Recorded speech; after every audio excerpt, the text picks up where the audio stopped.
Hello नमस्कार दोस्तों, कैसे हो आप सब। उम्मीद करता हूँ आप सब बढ़िया होंगे। दोस्तों आज की इस वीडियो लेक्चर में हम लोग पढ़ने वाले हैं MP test series text book app से हम लोग क्वेश्चन पेपर सॉल्व कर रहे थे। उसी को कंटिन्यू प्रोसीड करते हैं। हमने कम से कम 10 से 15 क्वेश्चन सॉल्व किए थे जो न्यूमेरिकल क्वेश्चन थे। आज उसी के गणित पेडागॉजी के क्वेश्चन सॉल्व करेंगे जो हमने बोला था कि अगले लेक्चर में हम इसे कंप्लीट करवाएंगे।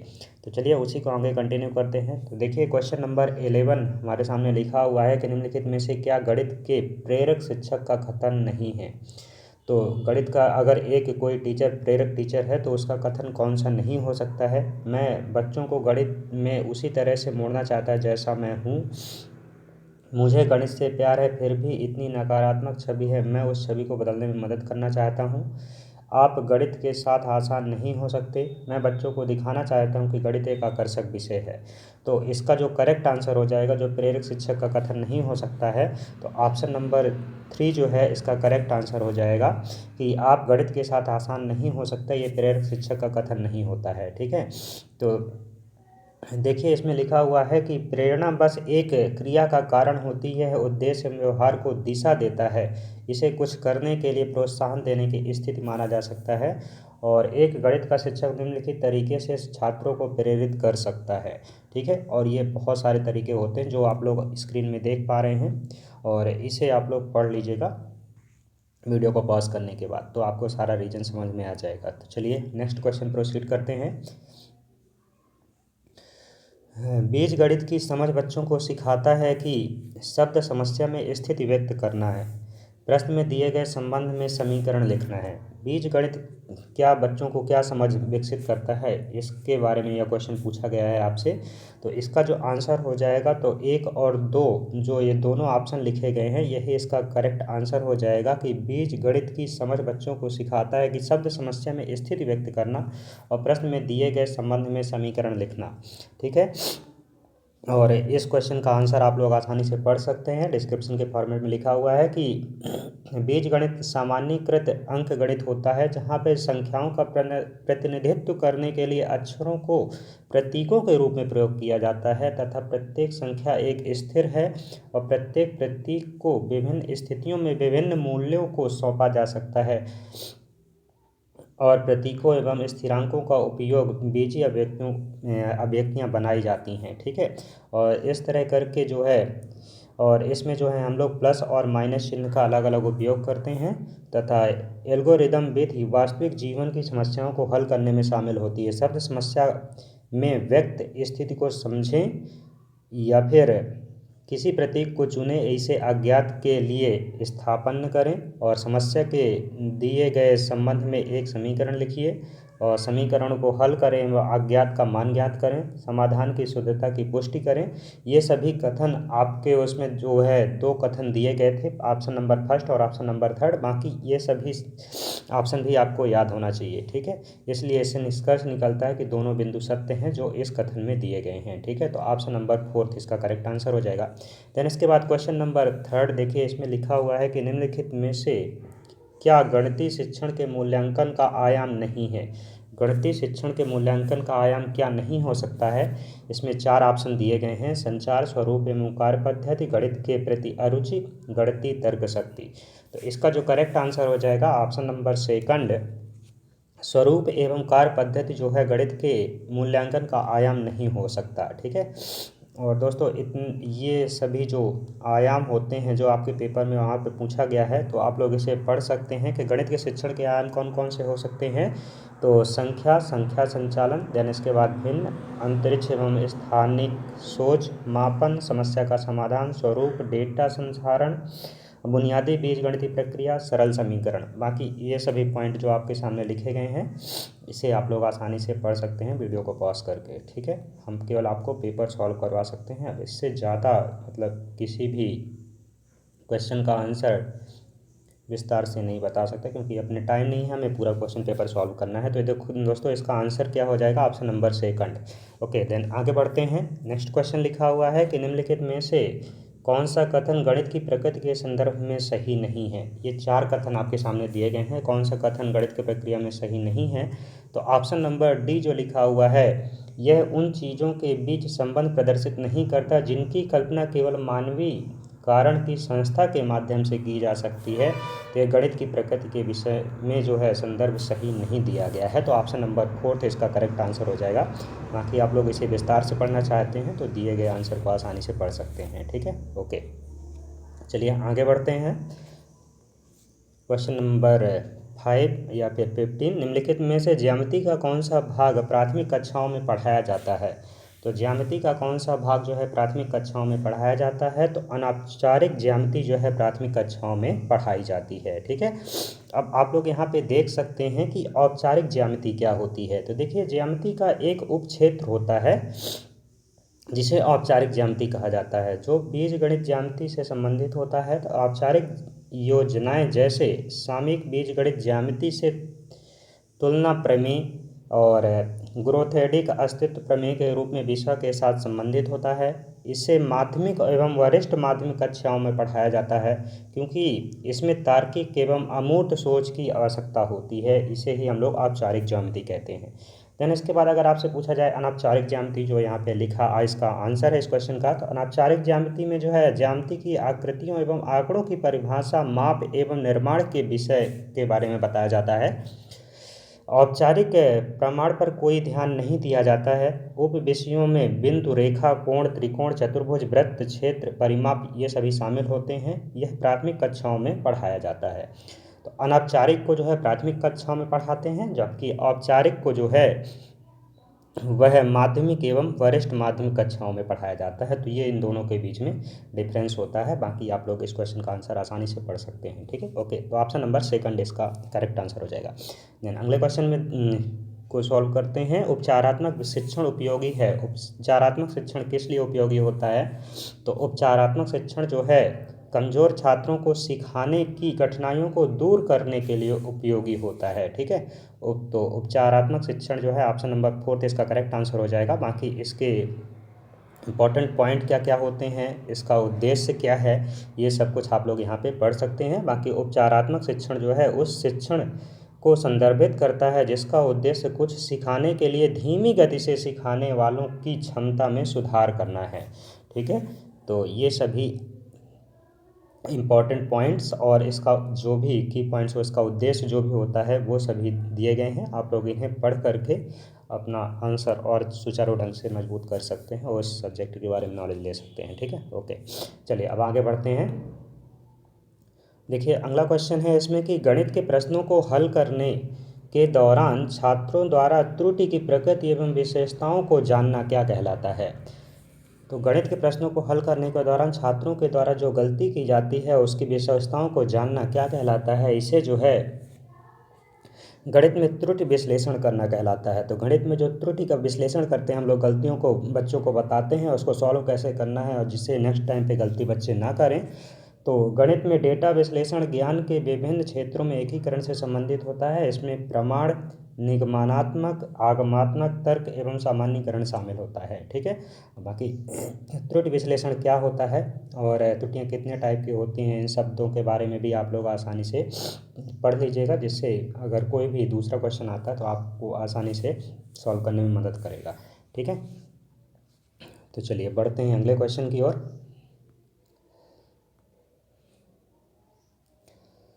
निम्नलिखित में से क्या कार्य शिक्षा में गणितीय गतिविधियों का लाभ नहीं है? कार्य शिक्षा में गणितीय गतिविधियों का लाभ कौन सा नहीं है? ये 4 ऑप्शन आपके सामने दिए गए हैं। तो इसका जो करेक्ट आंसर हो जाएगा तो ऑप्शन नंबर 3 जो है, कृषि गतिविधियों में व्यस्त लोगों की जीवन शैली जो है गणितीय गतिविधियों का लाभ नहीं होता है। ठीक है, और इसके अलावा जो है बहुत सारे पॉइंट दिए गए हैं, गणितीय गतिविधियों के लाभ कौन कौन से होते हैं, कौन से सहायक होते हैं। तो इन सभी पॉइंटों को आप लोग पढ़ लीजिएगा, जिससे आपकी समझ अच्छे से विकसित हो जाएगी इस क्वेश्चन के प्रति। ठीक है, ओके, चलिए अब बढ़ते हैं आगे। तो ऑप्शन नंबर 3 इसका करेक्ट आंसर हो जाएगा। देन अगला क्वेश्चन है इसमें कि निम्नलिखित में से कौन सी गणित के शिक्षण एवं अधिगम की समस्याएँ हैं? तो अपरिष्कृत आकलन, रुचि की कमी, अपर्याप्त शिक्षक तैयारी। तो कौन सी गणित के शिक्षण एवं अधिगम की समस्याएं हो सकती हैं या फिर हैं? तो इसका जो करेक्ट आंसर हो जाएगा, तो तीनों ऑप्शन जो दिए गए हैं ये गणित के शिक्षण एवं अधिगम की समस्याएं उत्पन्न करते हैं। परिष्कृत आकलन या रुचि में कमी या फिर अपर्याप्त शिक्षक की तैयारी। ठीक है, बाकी इसके अलावा भी और भी बहुत सारी समस्याएं होती हैं, उनको आप लोग यहाँ पे आसानी से वीडियो को पॉज करके पढ़ लीजिएगा। ठीक है, तो इसका मेन पॉइंट कौन कौन सी होती हैं जो समस्याएं होती हैं? अभ्यास की कमी, बच्चे अभ्यास नहीं करते हैं अच्छे से। देन इसके बाद अपरिष्कृत आकलन। देन इसके बाद शिक्षण सहायक सामग्री का अभाव, भय भय एवं असफलता की भावना, रुचि की कमी, अपर्याप्त शिक्षक तैयारी, शिक्षकों के शैक्षणिक ज्ञान की कमी। तो ये सभी जो पॉइंट होते हैं ये शिक्षण एवं अधिगम में समस्याएं उत्पन्न करते हैं। ठीक है, ओके, चलिए नेक्स्ट क्वेश्चन की ओर चलते हैं। निम्नलिखित में से गणितीय पाठ्यक्रम तैयार करने के लिए निम्नलिखित में से किस सिद्धांत का पालन करने की आवश्यकता है? गणित के पाठ्यक्रम को तैयार करने के लिए कौन सा सिद्धांत हमको पालन करना बहुत ज़रूरी होता है? तो व्यावसायिक संभावनाओं की खोज करना जो है गणित के पाठ्यक्रम तैयार करने का सबसे महत्वपूर्ण सिद्धांत का पालन करना आवश्यक होता है। व्यावसायिक संभावनाओं की खोज करना। ठीक है, तो और इसके भी बहुत सारे इंपॉर्टेंट पॉइंट दिए गए हैं, आप इन्हें देख सकते हैं। ठीक है, ओके, चलिए नेक्स्ट क्वेश्चन की तरफ चलते हैं। निम्नलिखित में से किनके अनुसार गणित दूरदेशी है एवं अदत्त समस्याओं को हल करने के साथ अधिक जुड़ा हुआ है और मात्र ज्ञान पर चिंतन करने के अलावा यह महत्वपूर्ण नई अवधारणाओं एवं तरीकों का निर्माण कर रहा है जिसे पहले से ही हल किया जा चुका है? ये किसका कथन है, किसने ये कथन बोला था? तो उसका हमको आंसर बताना है। तो ऑप्शन नंबर सी जो है हिल्बर्ट का कथन है कि गणित दूरंदेशी है एवं अदत्त समस्याओं को हल करने के साथ अधिक जुड़ा हुआ है। बाकी और जितने भी यहाँ पे मैथमेटिशियन दिए हुए हैं उन सभी के कथन यहाँ पे लिखे हुए हैं, आप इन्हें आसानी से पढ़ सकते हैं और सभी के बारे में जानकारी हासिल कर सकते हैं। ठीक है, चलिए बढ़ते हैं आगे।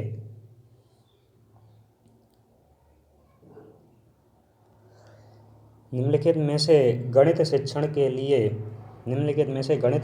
के लिए कौन सी सबसे अच्छी शैक्षणिक विधि है? गणित शिक्षण के लिए सबसे अच्छी शैक्षणिक विधि कौन सी होती है, ये हमको पता करना है। तो ऑप्शन नंबर ए जो लिखा हुआ है, शिक्षार्थियों को अपनी मौजूदा क्षमताओं को विकसित करने के लिए प्रेरित करना जो है गणित शिक्षण के लिए सबसे अच्छी शैक्षणिक विधि मानी जाती है। ठीक है, और इसके अलावा भी और भी बहुत सारे पॉइंट दिए गए हैं, इन सबको आप लोग पढ़ सकते हैं कि शिक्षण में क्या क्या ज़रूरी होता है। ठीक है, तो चलिए आगे बढ़ते हैं। तो इस क्वेश्चन का आंसर जो है पहला ऑप्शन हो जाएगा कि शिक्षार्थियों को अपनी मौजूदा क्षमताओं को विकसित करने के लिए प्रेरित करना। ठीक है, ओके, चलिए नेक्स्ट क्वेश्चन। गणित में अंतः विषय को प्रोत्साहित करने के लिए मूल्यांकन रणनीति के बारे में किसका उपयोग किया जा सकता है? तो मूल्यांकन रणनीति के बारे में किसका उपयोग किया जा सकता है? तो ऑप्शन नंबर जो इसमें 3 लिखा हुआ है, ए और बी, मतलब परियोजना एवं क्षेत्र भ्रमण का जो है उपयोग किया जा सकता है। तो ऑप्शन ए और बी इसका करेक्ट आंसर हो जाएगा। देन इसके अलावा भी और भी बहुत सारे पॉइंट दिए गए हैं, उनको भी आप लोग पढ़ लीजिएगा जिससे आपको इस टॉपिक के बारे में अच्छे से जानकारी हो जाएगी। ठीक है, जो भी यहाँ पे पूछा गया है। चलिए नेक्स्ट क्वेश्चन की तरफ चलते हैं। अगला क्वेश्चन है इसमें कि निम्नलिखित में से कौन सी एनसीएफ 2005 के अनुसार प्राथमिक स्कूल गणित पाठ्यक्रम का हिस्सा नहीं है? एनसीएफ 2005 के अनुसार गणित जो प्राथमिक स्कूल गणित का पाठ्यक्रम है उसका हिस्सा नहीं है। तो चौखाने की रचना, समरूपता, पैटर्न, अनुपात, कौन सा पार्ट नहीं है उसका? तो इसका जो करेक्ट आंसर हो जाएगा तो ऑप्शन नंबर 4 जो दिया हुआ है, अनुपात जो होता है वह प्राथमिक स्कूल गणित पाठ्यक्रम का हिस्सा नहीं होता है। ठीक है, बाकी इसके अलावा जितने भी होते हैं सभी प्राथमिक गणित के पाठ्यक्रम का हिस्सा होते हैं, चाहे खाने की रचना, समरूपता, पैटर्न, अनुपात। ठीक है, तो अनुपात नहीं होता है इसमें। तो और ये भी जो भी महत्वपूर्ण पॉइंट इससे संबंधित दिए गए हैं तो इनको सबको आप लोग आसानी से पढ़ लीजिएगा जिससे आपको और भी जानकारी मिल जाएगी इसके बारे में, एनसीएफ 2005 के बारे में, राष्ट्रीय पाठ्यक्रम की रूपरेखा 2005। ठीक है, ओके, चलिए अब पढ़ते हैं नेक्स्ट क्वेश्चन की तरफ। अगला क्वेश्चन है आपका गणित में नैदानिक परीक्षण का उद्देश्य क्या है? गणित में जो नैदानिक परीक्षण होता है उसका मेन उद्देश्य क्या होता है, मेन मोटिव क्या होता है? तो बच्चों की समझ में अंतराल जानना, बच्चों की जो समझ होती है उनमें अंतराल जानना कि बच्चे किस तरह से किसी भी टॉपिक को समझ पाते हैं, उनको सिखाने के नए नए तरीके क्या हो सकते हैं, क्या परेशानियाँ आती हैं, क्या हम लोग उनकी मदद कर सकते हैं, ये सभी चीज़ें जो होती हैं नैदानिक परीक्षण के अंतर्गत आती हैं। और इनको जो भी और चरण होते हैं उनको पढ़ के आप और भी जानकारी को मजबूत कर सकते हैं। और इनका उद्देश्य क्या क्या होता है, इनके परीक्षण के चरण कौन कौन से होते हैं, इनको आप लोग को पढ़ लेना है। ठीक है, चलिए बढ़ते हैं नेक्स्ट क्वेश्चन की तरफ। देखिए यहाँ पे ये सोल्यूशन के लिए 3-4 क्वेश्चन और दिए हुए हैं क्योंकि इसमें 30 क्वेश्चन है टोटल। तो एक भाग में विभाज्य 404 है, भाजक 100 है, शेषफल 8 है, तो उसका भाज्य क्या होगा? ठीक है, तो इसको हमको सॉल्व करना है। तो ये तो दोस्तों आप लोग से बनता होगा। भाजक कितना दिया हुआ है? 100 दिया है। शेषफल कितना दिया है? 58 दिया हुआ है। और विभाज्य 404 दिया है, तो इसका भाज्य क्या हो जाएगा? इसको आप लोग सॉल्व कर लीजिएगा। तो भाज्य बराबर भाजक गुणे भागफल धन शेषफल, ये आप लोग को पता है, ठीक है ना। तो क्या फार्मूला होता है?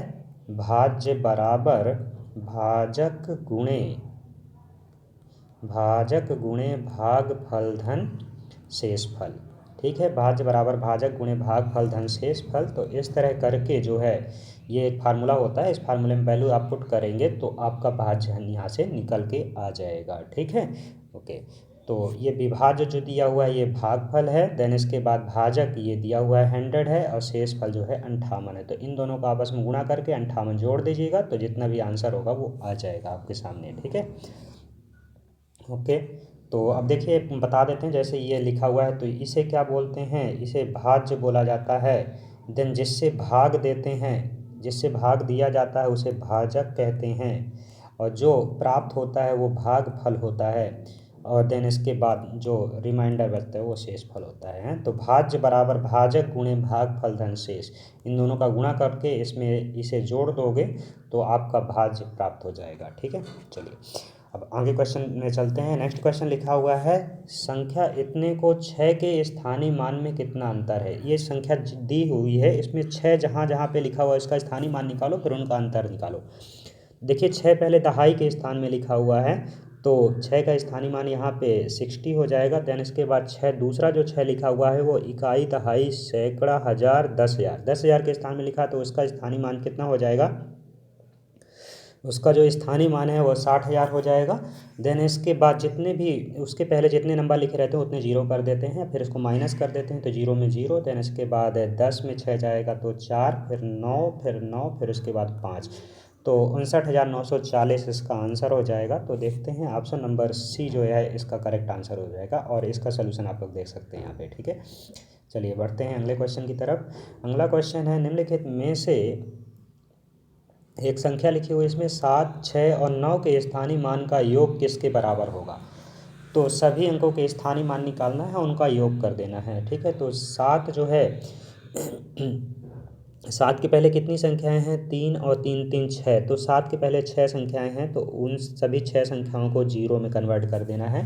देन इसके बाद 6 का स्थानीय मान, तो 6 के पहले 4 संख्याएं हैं, तो 4 जीरो, तो 6 यहाँ पे आ जाएगा। देन इसके बाद ये 4 तो जीरो हो जाएंगे, और 9 की जगह पे 9 इकाई के स्थान में, तो 9 यहीं पे रहेगा। इनको जोड़ते हैं तो 9, देन 0 0 0 6 0 और 7, तो 70 और 6,000 और 9, तो 70, 6,000 और 9, तो ऑप्शन नंबर सी इसका जो है 3 नंबर जो है इसका करेक्ट आंसर हो जाएगा। तो ये आपके सामने सोल्यूशन लिखा हुआ है, इसे आप लोग देख सकते हैं। ठीक है, चलिए हम आगे बढ़ते हैं। नेक्स्ट क्वेश्चन है क्वेश्चन नंबर 28। तो देखिए इसमें लिखा हुआ है, निम्नलिखित में से श्रृंखला में प्रश्न चिन्ह के स्थान पर क्या आएगा, उसको हमको सॉल्व करके बताना है। तो देखिए सबसे पहले ये क्या लिखा हुआ है? 3 लिखा है, देन 7 लिखा हुआ है, फिर 17 लिखा है, तो यहाँ पे कौन सी संख्या आएगी इसको आप लोग सॉल्व कर लीजिएगा। तो दोस्तों इस तरह करके अगर देखा जाए तो इसका करेक्ट आंसर क्या होगा, क्योंकि हम सोल्यूशन नहीं कर रहे हैं तो इसलिए कोई भी आंसर लगा रहे हैं। तो इसका जो करेक्ट आंसर होगा वो 39 होगा। तो आप सोल्यूशन यहाँ से आप लोग देख सकते हैं कि इसका सोल्यूशन कैसे लिखा हुआ है यहाँ पे, ठीक है। तो 0 का क्यूब करके 3 जोड़ दिया, 1 का क्यूब करके 6 जोड़ दिया, 2 का क्यूब करके 3 जोड़ दिया, 9 जोड़ दिया, देन 3 का क्यूब करके 12 जोड़ दिया। मतलब कुल मिला के इधर पे 3 का पहाड़ा पढ़ के लिखना है और यहाँ पे 1 2 3 का घन मूल निकाल करके करना है, घन निकाल करके करना है। तो आप लोग को जो भी लुप्त संख्या है वो पता चल जाएगी, ठीक है। ओके, चलिए नेक्स्ट क्वेश्चन देख लेते हैं। लास्ट क्वेश्चन है इस गणित पेडागॉजी का। निम्नलिखित में से जो क्वेश्चन मार्क है उसके जगह पे कौन सी संख्या आएगी। तो देखिए यहाँ पे जो भी संख्याएं लिखी हुई हैं ये सभी क्या हैं। तो यहाँ पे ये जो लिखा हुआ है तो 81 जो लिखा हुआ है ये क्या है, ये 9 का स्क्वायर होता है, ठीक है। 81 जो लिखा हुआ है वो 9 का स्क्वायर होता है और 64 जो होता है वो 8 का स्क्वायर होता है। 49 जो लिखा है 7 का स्क्वायर होता है। तो इसके पहले वाली संख्या मतलब ये 10 का स्क्वायर होगा क्योंकि ये घटते हुए क्रम में जा रहा है, ठीक है। तो 10 का स्क्वायर कितना होता है, 100 होता है। इट मीन्स दैट ये जो संख्या लिखी हुई है तो ऑप्शन नंबर ए जो है इसका करेक्ट आंसर हो जाएगा। तो आप लोग संख्या को आसानी से पहचान सकते हैं, ठीक है। ओके, तो इस तरह करके हमने 30 क्वेश्चन आपके गणित पेडागॉजी के कंप्लीट करवा दिए हैं। देन इसके आगे जो है हम लोग अब CDP के क्वेश्चन पेपर सॉल्व करेंगे और इंग्लिश और हिंदी ये सभी क्वेश्चन पेपर इसी पेपर से संबंधित जो भी क्वेश्चन दिए गए हैं उनको सॉल्व करने का प्रयास करेंगे। तो दोस्तों वीडियो कैसा लगा कमेंट बॉक्स में जरूर बताइए। चैनल पर नए हैं तो चैनल को सब्सक्राइब जरूर करिए। मिलते हैं अगले वीडियो में, तब तक के लिए धन्यवाद। जय हिंद, वंदे मातरम।